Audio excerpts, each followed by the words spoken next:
तर बच्चू कडू आता शरद पवार यांच्या भेटीसाठी मोदी बागेमध्ये पोहोचलेले आहेत। आमच्या काही मागण्या आहेत, त्या मागण्यांसंदर्भातच पवारांसोबत चर्चा करायची आहे असं बच्चू कडू यांनी स्पष्ट केलेलं आहे। दिव्यांग, शेतकरी, शेतमजूर यांचे प्रश्न, यांचे मुद्दे जे आहेत त्या संदर्भात आपल्याला पवारांशी चर्चा करायची असल्याचं बच्चू कडूंनी सांगितलेलं आहे। त्यामुळे या भेटीमध्ये नेमकं काय होतं हे पाहणं महत्त्वाचं असणार आहे। महायुती सोडून आता महाविकास आघाडीमध्ये बच्चू कडू जाणार का असा प्रश्नही विचारण्यात आला, मात्र असा काही सध्या विचार नसल्याचं बच्चू कडूंनी स्पष्ट केलंय। मात्र शरद पवारांची भेट घेत असल्यामुळे अनेक चर्चांना उधाण आलं।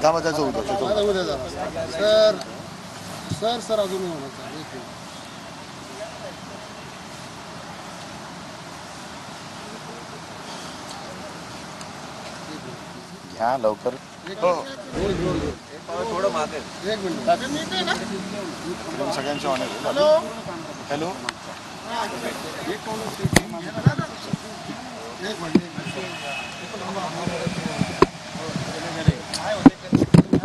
झालं करे झालं सर एक वेळ दादा हा जाऊ दे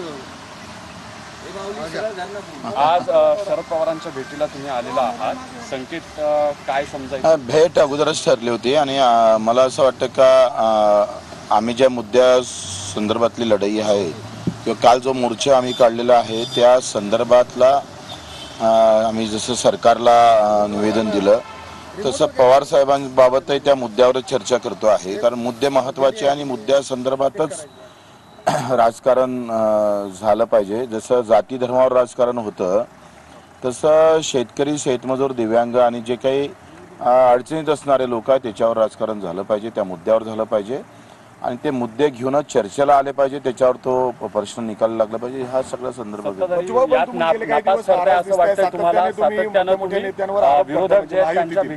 आम्ही कोणावरच आरोप केलेला नाही, एकावरही आरोप केलेला नाही आहे। 1 सप्टेंबर पर्यंत आम्ही युतीला सरकारला वेळ दिलेला आहे, तेपर्यंत या सगळ्या संदर्भात इतरही पक्षाशी या मुद्द्यासंदर्भात सहमत होतं का, त्याच्यावर चर्चा कशी करता येईल किंवा हे मुद्दे अजेंड्यावर कशा प्रकारे येईल, चर्चेला कशी येईल, यासाठी हा प्रयत्न। विधानसभा निवडणुकीत बच्चू कडू शरद पवारांसोबत दिसतील का, मविया सोबत दिसतील का? नाही, अजून तर कसं काही दिसणार नाही। 1 सप्टेंबर ही आमची तारीख दिलेली आहे सरकारला, आम्ही 1 सप्टेंबर पर्यंत हा वेळ दिला, त्यानुसार तुम्ही खुश आहात का? मी धाडाव सांगतो, माझ्या नाराजीवर नाही, शेतकऱ्याचे, मजुराचे प्रश्न महत्त्वाचे आहे।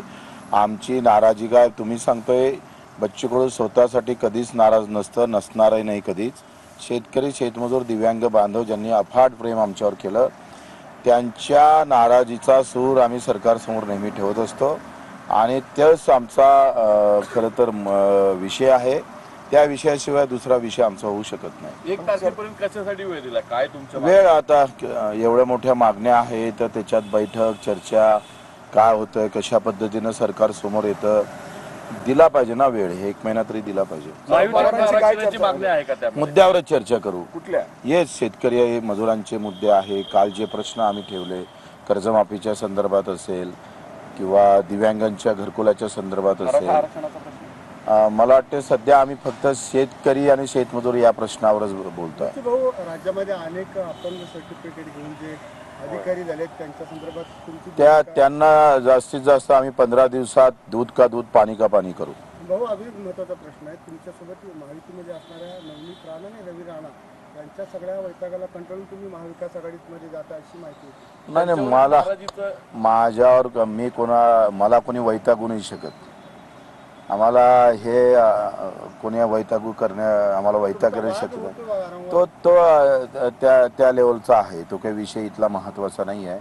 मला असं वाटतं का हा राज्याचा प्रश्न आणि शेतकरी, शेतमजुरांचा प्रश्न आहे,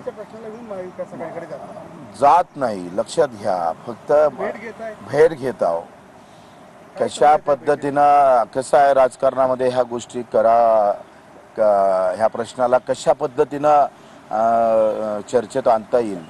आखरी प्रश्न, मी चर्चेत येण्याची गरज नाही, आमचे मुद्दे चर्चेला येणं महत्त्वाचे। ऑफर दिली तर तुम्ही त्याच्यावर विचार कराल का? बिलकुल नाही, 1 सप्टेंबर पर्यंत आम्ही काही करणार नाही, वेळ देणार आहे सरकारला, त्या संदर्भात मुद्द्याच्या संदर्भात आघाडीचं काय मत आहे, पवार साहेबांचं काय मत आहे ते जाणून घेऊ. सत्ताधारी नापास ठरले, तुमचे सगळे प्रश्न पुढे न्यायला सोडवायला सत्ताधारी नापास ठरले असं नाही ना, अजून कुठं, आता तर आम्ही निवेदन दिलं ना. तुमची चर्चा 1 सप्टेंबर नंतर महायुतीसोबत नीट व्यवस्थित झाली नाही तर तुम्ही महाविकास आघाडीमध्ये जाणार का? मुद्द्यासाठी काही करू, शेतकरी शेतमजूर दिव्यांगासाठी काही करू, काही करू, काही करू. शरद पवार आश्वासक वाटतात या वेळ पडली तर तुम्ही महाविकास आघाडी सुद्धा सोबत जाताल? नाही नाही, ते मी 1 सप्टेंबर नंतर सांगू. तर बच्चू